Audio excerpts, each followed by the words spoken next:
Two blockbuster Champions League ties tonight as PSG lost at home to Bayern Munich and Liverpool defeated Real Madrid at home. I'm going to give you my thoughts on both of those games. Let's start with Liverpool. Now, honestly, I feel like I just watched last season's game. I feel like I just watched Liverpool 1 Real Madrid from 12 months ago. Because the way Liverpool have played this season has been anything but convincing.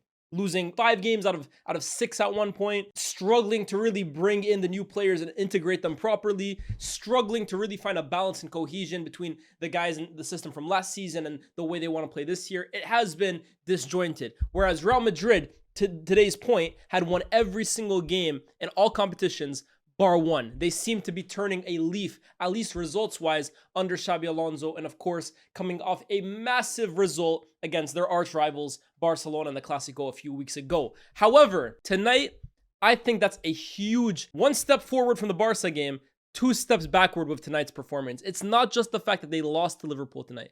It's the manner in which they lost. But I want to start with Liverpool because they're the home team and they're the winners. This was very much like Liverpool last season in terms of the intensity, the cohesion, the balance in which they were playing. Everyone seemed to understand their role on the football pitch. And is it a coincidence that it came with their midfield 3 from last year? Maybe it is because look, they've played with Gravenberch, Szoboszlai, and McAllister at times as a 3 this season and haven't won the game. However, you look at the last 2 games against Villa and Madrid respectively, it has been those 3. And I'm not going to lie, right now, it looks a whole lot more smooth than it does when they're trying to bring in Wirtz in there. And I don't know, Szoboszlai has to play right back. This looks at the moment like the midfield 3 they should continue going with. They understand each other, they understand the way Slot wants to play, and they're getting results done. Having said that, today was Florian Wirtz's best performance. It was his best performance in a Liverpool shirt by far. This is the Florian Wirtz Liverpool broke the bank for. Now, are there levels for him to continue hitting? Of course, this was not the best of Florian Wirtz that we've ever seen, but in a Liverpool shirt, this is the most promising he's looked. This is the most dangerous he's looked. This is the most confident he's looked. The touches were smooth. The combination play was brilliant. The interchanging with Ekitike, sometimes drifting in, sometimes going out wide, 1-2s with him. It all looked a bit more like the creative master that they had signed from Leverkusen. And I think him and Ekitike today really showcased that when they're on it, they can be a fearsome tandem. Honestly, I was very, very impressed with Florian Wirtz. We'll talk about Ekitike in a moment more in depth, but I think the midfield today deserves a massive, massive round of applause because up against Tchouaméni, up against Jude, up against Camavinga, up against Arda Güler, on paper, these are top midfielders, right? But they couldn't get near Liverpool's cohort today. Honestly, it was a complete schooling in terms of midfield dominance, right? Both on and off the ball. I thought Gravenberch, McAllister, who ended up grabbing the goal, and Szoboszlai ran that game for large periods of it. And if we're going to talk about Real Madrid from a midfield point of view, this was the Madrid 4 that started against Barca and had so much success. Today, anything but. I thought Connor Bradley and Robertson on either side for Liverpool were locked down. Vinicius Jr. could not get anything against Connor Bradley, who followed up last season's masterclass against Mbappe with another one of his own against Vinicius this time. I mean, how many fullbacks ever can say that they have a masterclass against Vinicius and Mbappe in the space of a year? Not many. And Robertson continues to show why, look, as long as Kirkes is kind of betting in and trying to rediscover his best form, Robertson has to be the starter. It might not be the best version of Robertson that we saw a few years back, but this is still the best left back Liverpool employ. I thought he was exceptional today. And Salah, look, it was an interesting battle against Carreras. I'm not going to lie and say Salah destroyed him every single time. I think Carreras won a few duels here and there. But again, it looked a lot more like the Salah that at least is effective. It's not, again, vintage Salah that we've seen. But today, Salah was beating his man. Salah was finding space. Salah was putting dangerous balls into the box. He was nearly scoring at the end, right? He puts in a fantastic ball into Gakpo. Probably should score. And then the ball finds him. And if not for an insane block from Militao, Salah probably scores today. So a huge boost in that regard. But honestly, I think every single Liverpool player today, bar the goalkeeper, outperformed their opposition in a Real Madrid kit. And I'm sorry, when that happens, you're more likely than not going to win the game. Now, the one player that didn't outperform his Real Madrid opposition was Mamardashvili. And it's not because Mamardashvili played a poor game. He had one save to make, and he made it against Jude at the end of the first half. The reason why he didn't outperform his opposition is because Real Madrid have an absolute wall in goal. Thibaut Courtois is inevitable. Honestly, there's this conversation that always happens about who is the best goalkeeper in the world between himself and Alisson, at least who's been the best goalkeeper of this generation. I can understand why someone would say Alisson. I think Alisson's a great goalkeeper. I think in terms of if you have to go metric by metric, who's the most well-rounded, it is Alisson. But I'm sorry, when it comes to just doing whatever it takes to keep the ball out of his net, Thibaut Courtois is the best goalkeeper in the world. And for me, I don't think it's even that close. When this guy is in form, it genuinely feels impossible to score past him, right? When he's in form, it feels like you need to score a goal of the season contender to get it past him. The saves this guy pulls out when he's in flow state are ridiculous. We've seen it in the Champions League final years back against Liverpool. We saw it at times last season as well, too, even in the Clásicos where they lost, but it would have been even worse without him. We've seen it in the biggest games across the years, and we've seen it again tonight. Liverpool could have easily won this game 4 or 5-0. They had chance after chance after chance. And a few of them, it's poor finishing, right? Gakpo at the end should score. But a few of them, it's just like Courtois. His arms almost seem to extend, right? He's a big guy already. It looks like he's 7 foot in goal. He's huge, he's lanky, he's tall. But when it looks like the ball is just destined to go in, it almost feels like his arms extend 5 feet long. It is ridiculous, some of the saves he makes. On Van Dijk today, on who was the other one that was Ekitike today? Some of the saves this guy makes are flat out ridiculous. The best one today, Verts on the right-hand side, in acres of space, sees Szoboszlai making a long busting run down the middle, plays it into him. All Szoboszlai has to do is score. And at first, it looks like a bad Szoboszlai miss. And look, he probably should score it, right? But then when you look on further replay, Thibaut Courtois puts his leg up so high and makes himself so big that only that kind of save could stop Szoboszlai from scoring. It's just out of this world. And it's, for me, why I think he is the best goalkeeper in the world. And I'm going to be honest, guys, right? You know I'm not afraid to give my opinion, even though it might sound reactionary. But I don't think this is reactionary. Bar Neuer and bar Gianluigi Buffon, damn it, this guy might be the best goalkeeper I've seen. He might be the best goalkeeper I've seen. Now, that's nothing against the likes of Petr Cech, against the likes of Alisson, of course, against the likes of Iker Casillas. They're all brilliant goalkeepers. All black, I get it. I'm not trying to take anything away from them. But Thibaut Courtois is just a freak. He is, in terms of just keeping the ball out of his own net, it is ridiculous some of the saves he comes up with. And it's not like, by the way, he doesn't have the accolades to show for it either. Got 2 Champions Leagues, just as many as Iker Casillas, I'm pretty sure, right? Casillas has what? Maybe Casillas has 3, because he's got 2002. He might have 3, actually, because I think 2000, was he in goal for that one? He's at least got 2002 and 2014. Courtois got 2. He's got numerous league titles with Chelsea and Real Madrid. He's got huge performances in big games. He's arguably got the greatest goalkeeper performance in a Champions League final ever. I don't think it's a crazy take to say Courtois can chat to almost any goalkeeper of the last 25 years. He's that good. And for me, Neuer is the best I've seen. Buffon is a close second. I think Courtois has a real claim to be the third. He is ridiculous. And without him today, Real Madrid would have gotten peppered. Because, guys, Alonso's done great work to bring Real Madrid back to a respectable level this season, right? Last year was a disaster. And up to tonight's game, they were 1 loss in what, 15, 16 games? Let's call it what it is, though. Today, they have reverted back to Carlo Ancelotti football. That was putrid from Real Madrid. From a defensive aspect, from a midfield control aspect, from literally having the balls to get on the ball in dangerous moments aspect, creativity aspect, goal scoring aspect. Real Madrid failed at every single aspect tonight. From top to bottom, they were awful today. Defensively, Huijsen had a nightmare, I thought. I thought he was so poor today. I thought in midfield, Camavinga was so far off his performance against Barcelona. I thought Tchouaméni was chasing shadows that time today. I thought Jude was really positive in the first half on the ball, but in the second half, I thought he faded. And then you look at the front two, and Mbappe and Vinicius. And for me, this just goes back to last season, right? Vinny's had a really good last few weeks. Mbappe hasn't stopped scoring now for almost a year.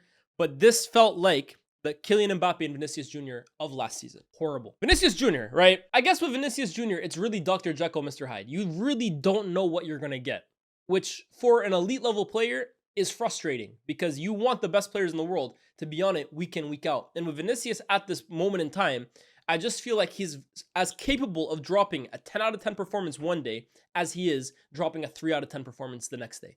Today, you got the 3 out of 10 performance. You got Mr. Hyde today. And Kylian Mbappe is arguably the most confusing player I've ever seen in my life. Because undoubtedly, right, he is an elite level player. He's one of the greatest players of all time. He's going to retire with, I mean, if he stays fit, he could retire with 800 goals, I'm sure. He's won the World Cup. He's won everything except for the Champions League. He's world class, right? Some people could argue he's the best player in the world. But I'm sorry, at the same time, he is the most elite player to not be elite at his role. It's so hard to almost say what I'm trying to say here, but I feel like Real Madrid fans will understand where I'm coming from. He's a top player. I'm not trying to pretend Mbappe's a scrub. He's elite, right? He's the top of the top. But I'm sorry, he is not a center forward. And it sounds crazy because he just scored 40 goals last season playing that position. But I keep watching Kylian Mbappe play as a number 9. And I'm sorry, he does not know how to play this position at the elite level. I feel like he scores goals because he's just an elite player.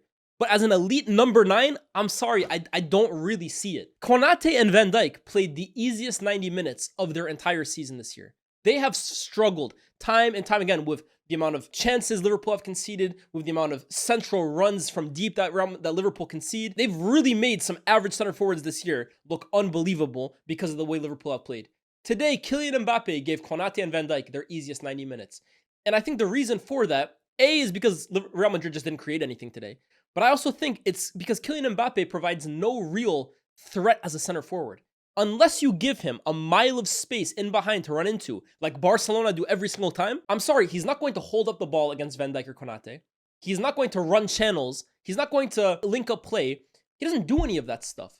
In fact, you see Kylian Mbappe dropping to the edge of the box when Real Madrid are on a counterattack. I don't know why. More often than you see him making darting runs to attack a ball in the penalty box. He is not a center forward. He doesn't think like a center forward. That's really what it comes down to. Kylian Mbappe is a forward. That's what he is. But a number 9, I'm sorry, he doesn't play the number 9 position like Erling Haaland does. He doesn't play the number 9 position like even Harry Kane does. As a number 9, I'm sorry, he doesn't really do it for me. Now, it's crazy to say what I'm saying, right? Because he scores a lot of goals playing as a number 9. But guys, Kylian Mbappe could score 40 goals off the right, down the middle, off the left, playing off a striker. He's a top player. I get that. But as a number 9, I feel like you have a role to do more than just score goals. Erling Haaland, it's not like he's the ultimate link-up man, even though this year he's really adding that to his game. Let me correct myself real quick. But Erling Haaland also has the consciousness to not always want the ball at his feet, right? Some people will cite that as a flaw of his. I think you could argue it's a strength as well too. Because Erling Haaland knows his role in his team, he's always hugging off the last man. He's providing his teammates an option. He has limited touches. Sometimes he touches the ball 5 times a game, but he knows when Man City are on the break or when Man City have the ball in a certain area, he knows his run, he knows where he needs to be, and he finishes off his chance.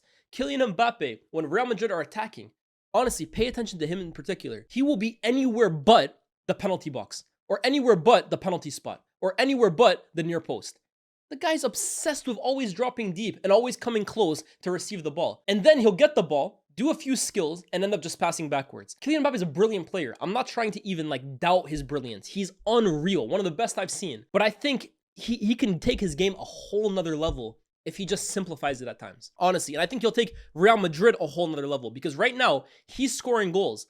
But to the benefit of the team, I'm not sure. And again, it sounds crazy to say a player's scoring all these goals, but it's not really suiting the way his team wants to play. But I think when you watch Real Madrid, when you watch Mbappe, and tonight is a prime example, there is another level he can take his game that will take Real Madrid another level. And I don't think he's hit that yet for Real Madrid, man. He will score goals for anyone, honestly, anybody. But I don't think that means he's playing at his absolute best right now. I think there's a very clear distinction that you can make between the two. So please, anyone watching this video, do not take it as Mbappe being a scrub or Mbappe being a bad player. I'm not saying that. But as a number 9, I don't see him as a number 9, to be honest with you guys. I see him as a left winger. I see him as someone who can play in a 2. I even see him as a right winger. But as a striker, I think there's certain characteristics as a 9 that you have to have, especially for the way Madrid want to play. And especially when your winger is Vinicius. The two of them, for me, continue to really struggle to really gel together as a unit. I keep saying it. I can't remember many games where Vinicius and Mbappe played at an elite level. It almost always feels like one plays really good, the other plays really bad. Because they almost seem to have to sacrifice for the other. I don't really think they suit each other as a duo. Their games are very, very similar, in fact. But honestly, tonight is not just about Mbappe and Vinicius. I know I made a whole lot of the video about them. It's really not just about them, but they are the two biggest players. So they're naturally going to take a lot of the criticism. I think today is a lot on Alonso, right? And we gave him plenty of flowers against Barcelona. I think he got his game plan absolutely spot on against Barca. No doubt about it. But also, for being real, guys, I said it in the video, I think Barca also largely played into Real Madrid's hands with that high line. I thought it was exceptionally naive from Hansi Flick to play that advanced against Mbappe and Vinicius Jr. I thought it was tactical suicide, right? Today, Real Madrid really needed to have a game plan against a more organized set defense. And if I watch that game back, bar the Jude Bellingham chance, which he largely creates for himself, due to a brilliant piece of skill on Konate, at no point did you really see Real Madrid carve Liverpool open with any sort of play. And I think that's a big problem for Real Madrid right now.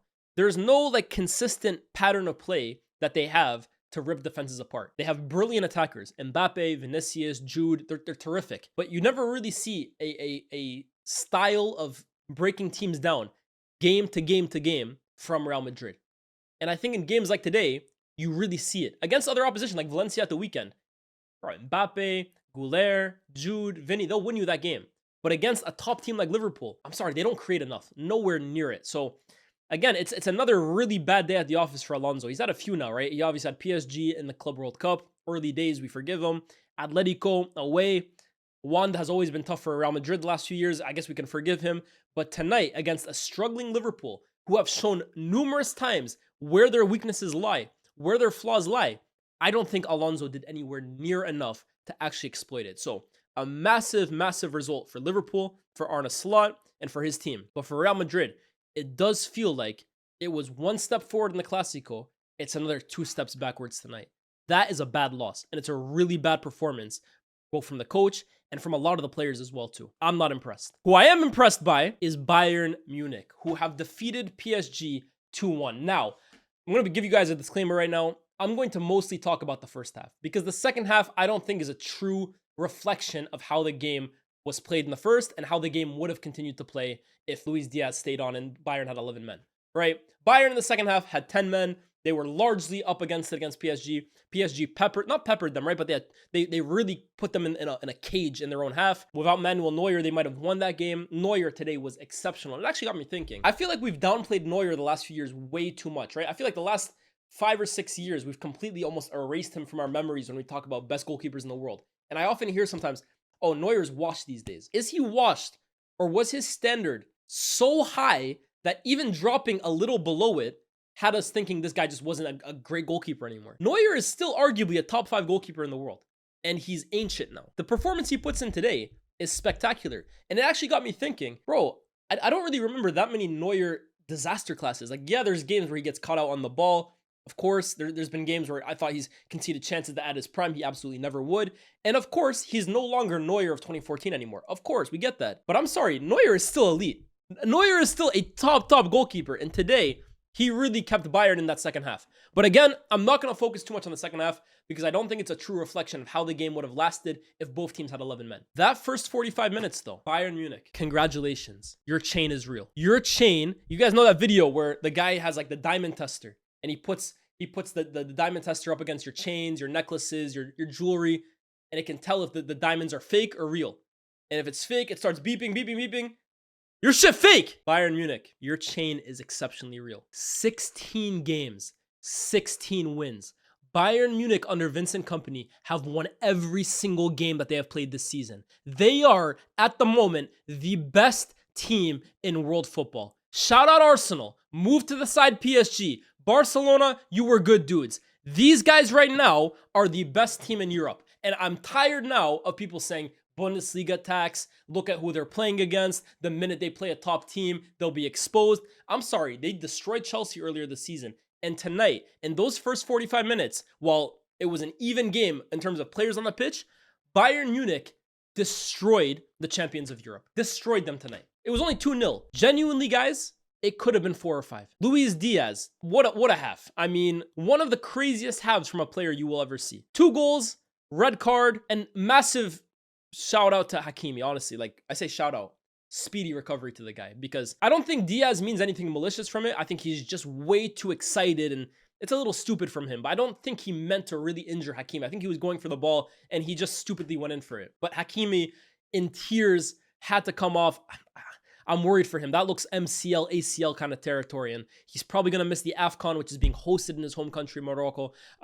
He might even miss the rest of the season. I don't want to say anything too much because we don't know too much about the injury yet, but that's a really brutal one, which saw Diaz red carded and miss the second half, right? But outside of that, Luis Diaz today showed his true value to any football team in the world. This guy, I feel, was scapegoated so many times for Liverpool over the last few seasons, especially last year. And I'm sorry, I understand Luis Diaz is frustrating in front of goal at times, right? His finishing, he's not Cristiano Ronaldo. Let's call it what it is. He is a very inconsistent finisher. And even at Bayern to start the season, he has been inconsistent. But I've always said about Luis Diaz, if I'm a football coach for an elite team, a player like Luis Diaz will always get in my team, because a player who's as gifted as Diaz is, but also as unselfish and tireless in his running, both on and off the ball, will always be invaluable to my football team. And it showed last season for Liverpool, where Salah, let's be real, had possessions off. When Liverpool don't have the ball, everyone presses, Salah doesn't, because Salah is going to sit high, he's going to sit centrally, and when they break, he's going to be there to score goals. But you can only do that when every other player on the pitch is willing to work for you. And it's why I thought that Luis Diaz's job as a false nine, striker, left winger, wherever he played, went so under the radar and went so undervalued. Because what Luis Diaz does, it can't be quantified by numbers. You just have to watch the guy play. He runs himself into the ground every single game. He will track his fullback to hell and high water. He will press center backs like his life is on the line. Luis Diaz is a definition of a player being paid millions of pounds every single week and still playing like he's got to pay and fund his entire family back in Colombia. This guy is playing like he's got to get out the mud. You wouldn't think he's been playing in Europe for damn near a decade now. What's that Stephen A line? He's on a $200 million contract playing like he's broke. That's Luis Diaz. And I'm sorry, any team that I would ever coach, any team I would support, I would love to have a player like Luis Diaz. Is he frustrating? Hell yeah, he is. Is he effective? Is he useful? Is he a necessity?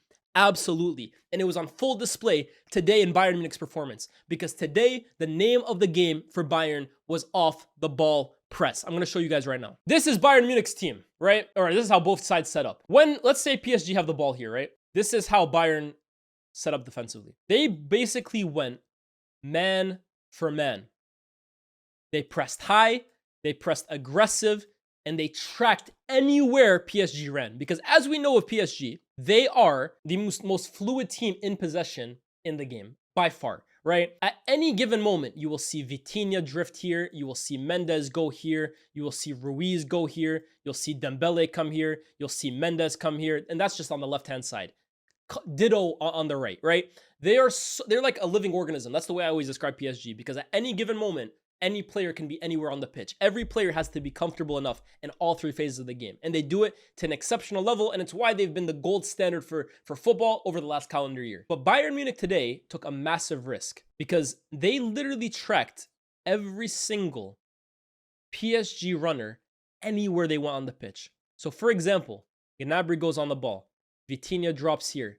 Mendes goes here. Mendes goes here. Olise tracks him. Vitinha comes here. Kimmich will literally press Vitinha on the edge of his own box in build-up. Ruiz gets the ball. This is not Kim Min-jae. Sorry. Upamecano. Upamecano, guys, has the bravery, the cojones to follow any player that's open anywhere on the pitch. Guys, this is a center back. You don't want your center back typically here or here or here, because if they get caught out, there's going to be this much space for the opposition to basically take advantage of. And yet Upamecano does a fantastic job of tracking whoever it is wherever they go. And this was the blueprint for PSG, for Bayern Munich today. They followed PSG like bloodhounds, honestly, like sharks in blood-infested water. That was Bayern Munich today. They played PSG at their own game. It was a fascinating watch. And honestly, the Hakimi injury, as tragic as it is, it comes from Hakimi making this lung-busting run and Diaz following him. Honestly, the press was ridiculous. The second goal, people will say Marquinhos lounging on the ball. Sure. I'm sorry, the only reason he gets caught out is because Diaz is literally following him like a shadow. I don't want to leave out Gnabry either, who has been revitalized under Vincent Kompany. Again, his link-up play was fantastic, nearly grabbed the goal of his own. His pressing on either center back, terrific. And then Harry Kane, doing the job of quarterback whenever he needs to, dropping deep, starting attacks, sustaining possession for Bayern Munich, just keeping a hold of the ball, being the calm head in a field of chaos today. It was a fantastic performance from Bayern Munich, who made what for me are the best team in the world when they're on it look very, very ordinary tonight. Very ordinary. Those first 45 minutes, I'm sorry, only one team looked like the best team in the world today. That was Bayern Munich. They were exceptional. And I think a lot of people were watching this game today, hoping to see a real test for Bayern. Because granted, they don't play the best teams in the Bundesliga. I've been on the record saying this is the weakest Bundesliga I can remember. It's not competitive this year. But I'm sorry, what? Are we going to pretend that every league over the last 15, 20 years has been uber competitive? No team has ever won 16 games out of 16. What these guys are doing is historic. And I don't mean historic in terms of like, I'm just exaggerating. It has literally never been done. And I'm sorry, if you watch this team play, it is very obvious to me this is not just a Bayern Munich of the last few seasons. This looks like prime Bayern Munich. This looks like a side that can go all the way in Europe. They have everything. They're well coached, they're brave, they're young, they're energetic, they have a gunman up front, they have a tireless runner in Diaz, they have an absolute magician in Olise who was so good on the break today. So good. I thought Kimmich and Pavlovic were terrific on the ball. And honestly, look, PSG had most of the ball, but they were pretty ineffective with it. If we're being real as well too, guys, until it went down to 10 men, PSG barely threatened Bayern Munich. There was one goal that they scored that was offside. Dembele receiving the ball on a cutback, he was offside.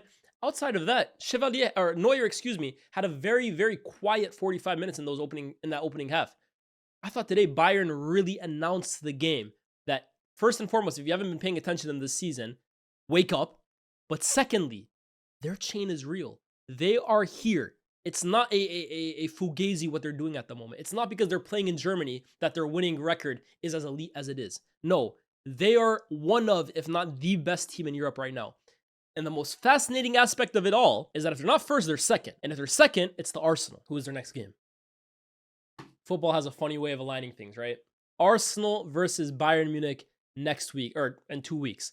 It's a shame that Diaz is going to miss the game because I think Diaz is so influential to them. I'm not sure who's going to come in. Could it be Guerrero? I'm honestly not sure who's going to come in. I don't even know who's fit for them right now. It might even be Jackson and Gnabry plays. I have no idea what's going to happen. Diaz will be a big loss.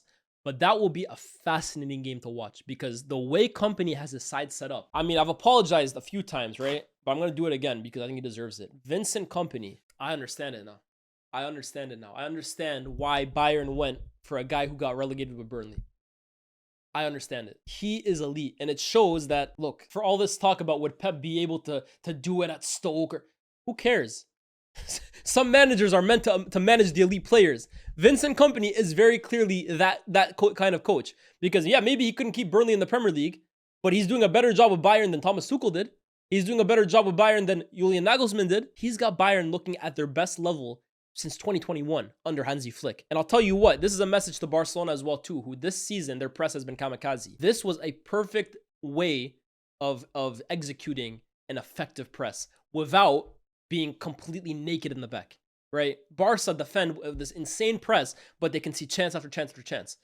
Bayern today showed the formula for how to press while still being defensively solid. They conceded little to nothing in that first 45, and it's the reason why, for me, what happened in the second half, it honestly means very little to me. Great finish from Joao Neves, some fantastic saves from Neuer. It means nothing to me because I saw these two teams 11v11. Wow. That's a real statement to Europe. Bayern Munich are here, guys. Be careful. Be careful. But let me know, guys, what your biggest takeaways were from the Bayern game and what your biggest takeaways were from the Liverpool game. I saw a few highlights from the other games. Alvarez with another terrific finish for Atletico, and then the Van de Ven goal for Spurs. Oh my, that looks like peak Gareth Bale. I know he had that run against United last season from his own half that ended up in an assist. Today, he goes one further and scores. It's one of the best goals you'll ever see, let alone from a center back. But let me know what your big takeaways were from the Champions League today. Was I too harsh on one of your favorite players? Do you think I was spot on about Mbappe? You guys let me know. I love hearing your feedback. I love hearing your opinions. Get involved in the comment section down below. We just hit 90K, and you guys know what that means. We are 10K away from 100,000. The goal is to hit 100K before the end of the year. We've got 2 months to do it. And I can only do it with your guys' help. So please, guys, like, share, subscribe, get involved in the comments, and I will see you guys very, very soon. Peace.